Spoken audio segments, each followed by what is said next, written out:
नमस्कार सभी का वीडियो में स्वागत है। आज हम डिस्कस करेंगे सीटेट एग्ज़ाम की PYQ।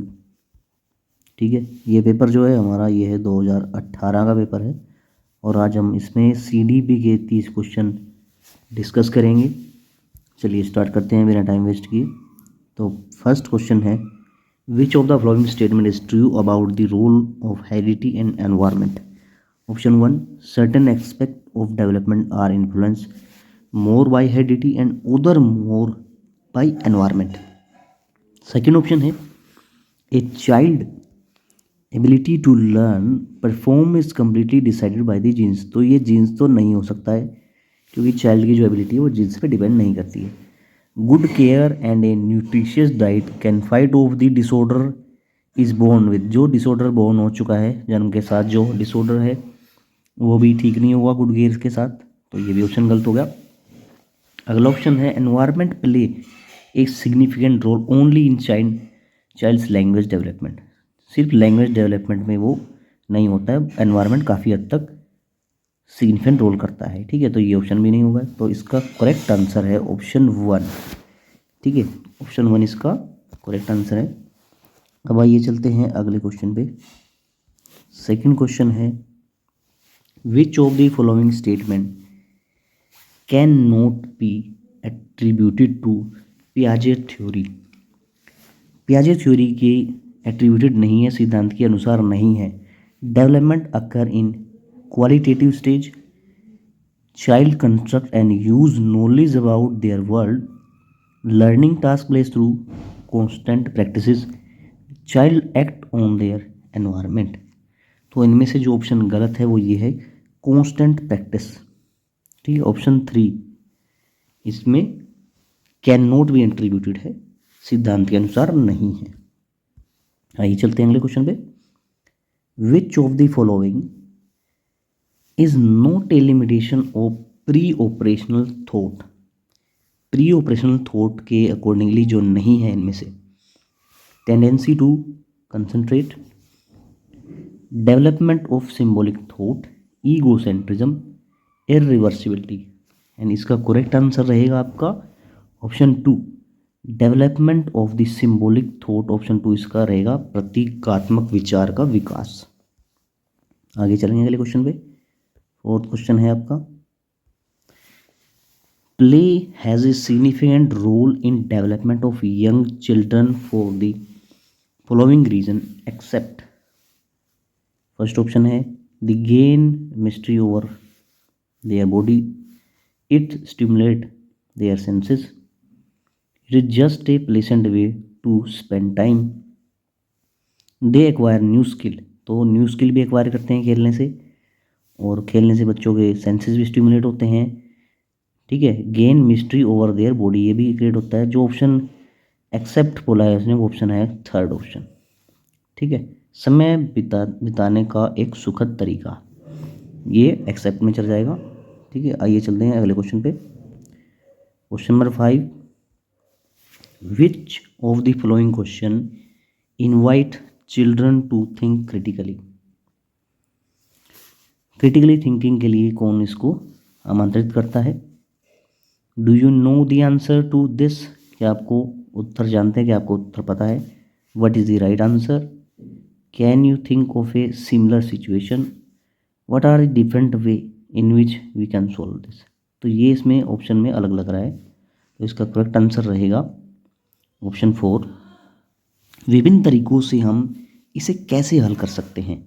ठीक है, ये आप बच्चों को गंभीर रूप से सोचने के लिए आमंत्रित करता है ये प्रश्न। आइए चलते हैं अगले क्वेश्चन पे। Which of the following option best describe progressive education. Progressive education, प्रगतिशील शिक्षा का सबसे अच्छा वर्णन क्या रहेगा। Learning by doing, project method, cooperative learning. ठीक है, सेकंड ऑप्शन है thematic unit, regular unit test और रैंकिंग, तो ये भी नहीं हो सकता है। पर्सनलाइज लर्निंग, ये भी नहीं हो सकता है। प्रोजेक्ट मेथड, एबिलिटी ग्रुप और रैंकिंग। तो क्वेश्चन नंबर 6 का जो करेक्ट आंसर है वो है 1, लर्निंग बाय डूइंग। करके सीखने की जो विधि है, संयोग से सीखने की जो विधि है, वही प्रोग्रेसिव एजुकेशन में आता है, प्रगतिशील शिक्षा के अंतर्गत आता है। आइए चलते हैं अगले क्वेश्चन के ऊपर। Question number 7, which of the following statement about progressive education explain education is life itself. तो इनमें से कौन सा कथन ये बताता है कि शिक्षा स्वयं ही जीवन है। School education should continues as long as possible.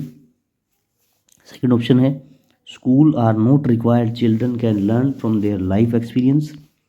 तो ये भी नहीं हो सकता।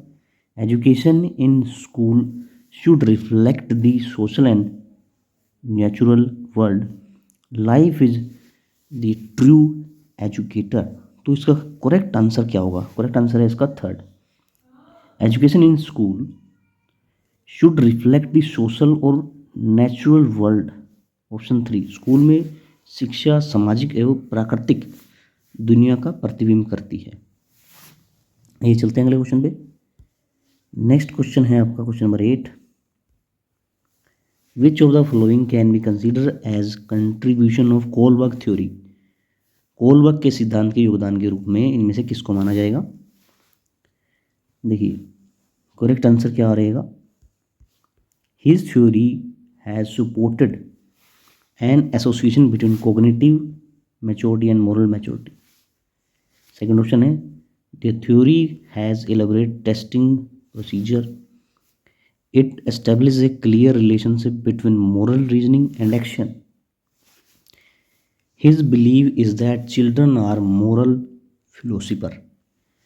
तो इसका करेक्ट आंसर रहेगा option 1, his theory has supported an association between cognitive maturity and moral maturity। ठीक है, आइए चलते हैं अगले क्वेश्चन के ऊपर। Question number 9, the zone of proximal development. ये काफ़ी बार क्वेश्चन आ चुका है, बहुत बार रिपीट भी हो चुका है इसके ऊपर, प्रोक्सिमल डेवलपमेंट के ऊपर। The phase when maximum development is possible. क्या प्रोक्सिमल डेवलपमेंट ऐसा फेज है जहाँ पे मैक्सिमम डेवलपमेंट पॉसिबल है?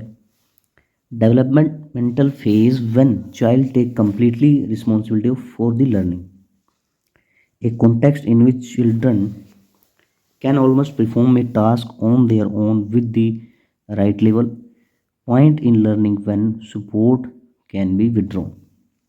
तो इसका करेक्ट आंसर रहेगा third, A context in which children can almost perform a task on their own with the right level of support. जब एक बच्चे को एक सही लेवल का, एक सही स्तर का सपोर्ट मिलता है तभी वो आगे सीख पाता है। ठीक है, यही होता है zone of proximal development. Question number 10, an androgynous personality referred to man with feminine trait has a balance of what are generally considered masculine and feminine traits, trained to assertive and arrogant, adhere to stereotypical gender role prevalent in the society। And इसका correct answer है has a balance of what are generally consider masculine and feminine trait. आमतौर पर मर्दाना और स्त्री गुणों का संयोजन होता है उभयलिंगी व्यक्ति के अंदर। आगे चलते हैं क्वेश्चन नंबर 11 पे। Children acquire gender roles through all of the following learning. ठीक है, इनमें से क्या रहेगा? मीडिया, सोशलाइजेशन, कल्चर और ट्यूशन। यहाँ पे स्पेलिंग मिस्टेक हो रखा है, इस तरफ देखेंगे तो यहाँ पे आएगा ट्यूशन। तो करेक्ट आंसर रहेगा इसका ट्यूशन, क्योंकि इसमें एक्सेप्ट बोल रखा है। Next question, which of critique of standardized test has been that they represent largely the mainstream culture and are therefore biased। biased आ गया तो biased जिसमें भी आ सकता है। ठीक है, क्रिटिसाइज की बात हो रही है। their language is difficult to understand, उनकी जो लैंग्वेज है वो डिफ़िकल्ट है समझने में। Test cannot be administered on large population, they do not give a clear picture of a child ability। ठीक है, मानकीकृत प्रशिक्षणों की आलोचना में से एक यह है कि, and correct answer is 1, option 1 correct answer रहेगा, वे मुख्य रूप से मुख्यधारा की संस्कृति का प्रतिनिधित्व करते हैं और इसलिए पक्षपाती होते हैं, बाइस्ड होते हैं वो, इसकी बात हो रही है। अगले क्वेश्चन में चलते हैं। 13 question, the theory of multiple intelligence. Multiple intelligence की जो थ्योरी है वो किससे जुड़ी हुई है? Intelligence can be rapidly accelerated, intelligence जो है वो तेज़ी से बढ़ती है। Intelligence can be several kind, कई प्रकार की हो सकती है। Paper pencil test are not helpful. Intelligence can be multiple with effective pedagogy, प्रभावी अध्ययन के द्वारा बुद्धि बढ़ाई जा सकती है। And the correct answer is option 2, बुद्धि कई प्रकार की होती है, क्योंकि मल्टीपल इंटेलिजेंस को क्या कहा गया है, उसको कहेंगे intelligence can be of the several kinds. Next question 14, teacher can utilise both assessment for learning and assessment for learning to know children progress achievement level. जो teacher assessment for learning assessment जो लेता है teacher, वो किस चीज़ के लिए सहायक होता है, मूल्यांकन जो करता है चिल्ड्रन की प्रगति और उसकी उपलब्धि के स्तर को जांचने के लिए। Know learning need of children and select teaching strategy accordingly. Assess child performance at periodic interval and certify his performance. Monitor children progress.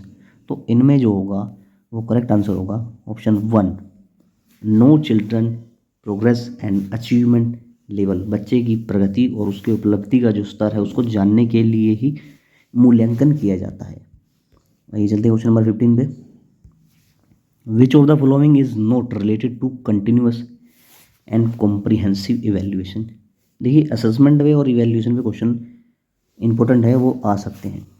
तो इसमें अभी नोट आ गया, it has been mandated by the right to education act of India. It is an integral part of teaching learning process, ये integral part है। It focus on child's achievement in different learning area. It is useful to level children as slow poor intelligent. देखिए जहाँ पे भी level की बात होती है तो वो सही नहीं होता, और यहाँ पे भी नोट कहा गया, तो करेक्ट आंसर रहेगा 4। ठीक है, आगे चलेंगे question number 16। Giftedness in children can be attributed to. प्रतिभाशालीता जो बच्चों के अंदर होती है उसको क्या कहेंगे हम। An interplay between heredity and environment. क्या वो इंटरप्ले है, अंतःक्रिया है हेरिडिटी और एनवायरनमेंट की। Resource rich environment, successful parent और discipline routine. And correct answer is 1, option 1, interplay between heredity and environment. Giftedness उसी में आएगी जहाँ पे हेरिडिटी भी काम कर रही होगी और एनवायरनमेंट भी अच्छे से काम कर रहा होगा। आगे चलेंगे क्वेश्चन नंबर 17 पे। Children coming from socio economical disadvantage background need a classroom environment which. ऐसे बच्चे जो सामाजिक आर्थिक रूप से पिछड़े वर्ग से, वंचित वर्ग से आते हैं, तो उनके लिए कैसा क्लासरूम एनवायरनमेंट होना चाहिए। टीच देम गुड बिहेवियर, उन्हें अच्छा व्यवहार सिखाता है। ठीक है, value and use their culture and linguistic knowledge. Discourage the use of their language so that they learn the main stream language. And fourth option is categorize children based on their abilities. और इसमें correct answer रहेगा आपका option 2, value and use their cultural and linguistic knowledge. उन्हें उनके सांस्कृतिक और भाषाई ज्ञान को महत्व देता है और उनका उपयोग करता है। आइए चलेंगे क्वेश्चन नंबर 18 पे। Intervention needed for creative and talented children in the classroom rest on. कक्षा में सृजनात्मक और प्रतिभाशाली बच्चों के लिए आवश्यक हस्तक्षेप निर्भर करता है, इस चीज़ के ऊपर निर्भर करता है। Use of customize and stimulating instruction method by the teacher, giving extra time to them, being affectionate toward them, giving them the responsibility of teaching other children. And correct answer is option 1, use of customize and stimulating instructional method by the teacher. शिक्षक द्वारा अनुकूलित और प्रेरक निर्देशन तरीकों का उपयोग करना। Question number 19, which of the following way is not suitable way to help the hyper active children. कुछ बच्चे जो होते हैं वो हाइपर एक्टिव होते हैं, तो उनकी हेल्प में इनमें से कौन सा तरीका जो है वो सहायक नहीं होगा। Breaking up a task into small manageable segment, offering alternative way of learning including physical activity in the daily schedule, ठीक है, reprimanding them often for being restless. And correct answer यही है इसका ऑप्शन 4, बेचैन होने पर अक्सर उन्हें फटकार लगाना। जो बच्चा हाइपर एक्टिव होता है तो उनको क्या कर दिया जाता है, डांट दिया जाता है, तो ये गलत तरीका है। Question number 20, pattern of divergent thinking identify children who are. अलग अलग सोच वाले पैटर्न उन बच्चों की पहचान करते हैं जो कैसे होंगे, डिसेबल होंगे, डिसलेक्सिस होंगे, क्रिएटिव होंगे और साइलेंट होंगे। And the correct answer is option 3, creative होंगे, सृजनात्मक होंगे। Question number 21, which of the flowing does not describe the way in which a teacher can model problem solving for children in the classroom. Discuss your thought progressively about solving a particular problem. Be honest about their making mistake while solving. Use vocabulary like think, idea, trial and different answer. Ask question with convergent answer. तो correct answer इसका यही है, ask question with convergent answer. Question number 22, which of the following is an emotional? इनमें से emotion कौन सा है? Memory, fear, attention, stimulus. तो फियर इसमें इमोशन है, बाकी इमोशन नहीं है। नेक्स्ट क्वेश्चन में चलेंगे। Question number 23, A 3 year old child explain that milk is produced by a machine at the milk booth। एक 3 साल का बच्चा यह बताता है कि दूध बूथ पर एक मशीन द्वारा दूध का उत्पादन होता है, एक मशीन में जो है दूध बनता है। Which of the following offer the best explanation of the child's understanding. तो इसमें चाइल्ड अंडरस्टैंडिंग कौन सी रहेगी, कौन सी अंडरस्टैंडिंग को यूज़ कर रहा है ये बताना है। The child has very limited exposure of the world. बच्चे का जो है दुनिया का बहुत सीमित ज्ञान है। Child answer is based on his experience of buying milk from the milk booth. या फिर बच्चे का जो जवाब है दूध जो उसने खरीदा है मिल्क बूथ से, यानी दूध की दुकान से। चाइल्ड हैज़ नेवर सीन का, और चाइल्ड ने क्या है, गायों को कभी देखा नहीं है, ठीक है। नेक्स्ट फोर्थ ऑप्शन क्या है, child's family does not offer a stimulating environment to the child. तो बच्चे के परिवार ने क्या किया है, बच्चे को वातावरण प्रदान नहीं किया है। And correct answer is option 2, ठीक है। Child answer is based on his और her experience of buying milk from the milk booth, क्योंकि वो अपने एक्सपीरियंस के आधार पर ये सभी आंसर दे पा रहा है। क्वेश्चन नंबर 24 पे चलेंगे। Which of the following best describe a teacher role. इनमें से टीचर रोल को कौन अच्छे से डिस्क्राइब करता है। Teacher is the most important role in the classroom is to maintain discipline. Teacher should adhere to the prescribed text book. Completing the syllabus on the time, leaving time for the revision is important. Creating a relaxed space where children learn through the dialogue and enquiry। तो ये creating लग रहा है, सबसे अच्छा answer यही है, creating a relaxed space where children learn through dialogue and enquiry। Next question number 25, which of the following classroom encourage rich learning। जहाँ पे अच्छे से बच्चा सीख सकता है, इनमें से वो कौन सा क्लासरूम ऐसा रहेगा। Classroom with different variety of material, जहाँ पे मटेरियल हो, बहुत सारी चीज़ें डिस्प्ले की जा रही हो, ठीक है। Second option, a classroom with open activity corner and variety of children literature. Open activity corner हो जिसमें एक क्लासरूम विद नीटली ऑर्गेनाइज, जहाँ पे अच्छे से मटेरियल को रखा गया हो।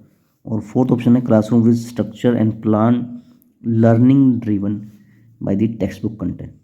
ऑप्शन 4 इसका करेक्ट आंसर हो सकता है, लेकिन इसमें सिर्फ उसने कहा कि सिर्फ स्ट्रक्चर है और प्लान है, तो ऑप्शन 4 इसका नहीं होगा। इसका करेक्ट आंसर होगा ऑप्शन नंबर 2, एक classroom with open activity corner, जिसमें एक एक्टिविटी कॉर्नर होगा, variety of children literature in open self accessible any time of the day, ठीक है, जिसको बच्चा किसी भी समय से उन चीज़ों को उठा के पढ़ सकता है।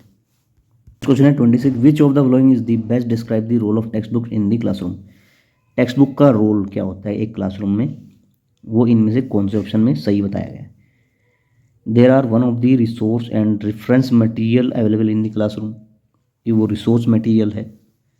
They maintain homogeneity in a learning across a state, they provide guidance to the teacher, teacher की गाइडेंस के लिए हैं। They form the most essential learning resource in the resource context, तो इसका करेक्ट आंसर है ऑप्शन 1। वे कक्षा में उपलब्ध संसाधन और संदर्भ सामग्री में से एक है। Next question number 27, the national curriculum framework 2005 derive its understanding form, तो वो अंडरस्टैंडिंग फॉर्म कौन सी है। ह्यूमनिज्म, बिहेवियरिज्म, कंस्ट्रक्टिविज्म और cognitive theory, and the correct answer is the constructivism, रचनावाद का निर्माण करना। Question number 28, children in class can be consider to be motivated if, एक बच्चे को प्रेरित किया जा सकता है, प्रेरित समझा जा सकता है। They come to school neatly dress in uniform, वो अच्छे से यूनिफॉर्म डाल के आए। Maintain discipline, all regular in attendance, regular आ रहे होते हैं बच्चे। They ask question seeking clarification from the teacher, तो इसका करेक्ट आंसर रहेगा ऑप्शन 4, वे शिक्षक से सही तरीके में अपने सवाल पूछ सकेंगे।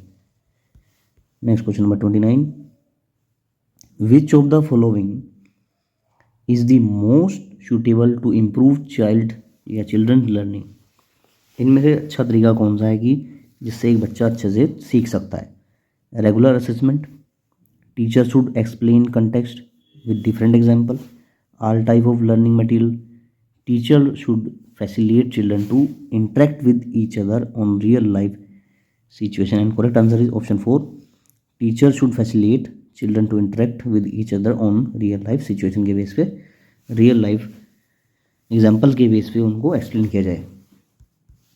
Question number 30,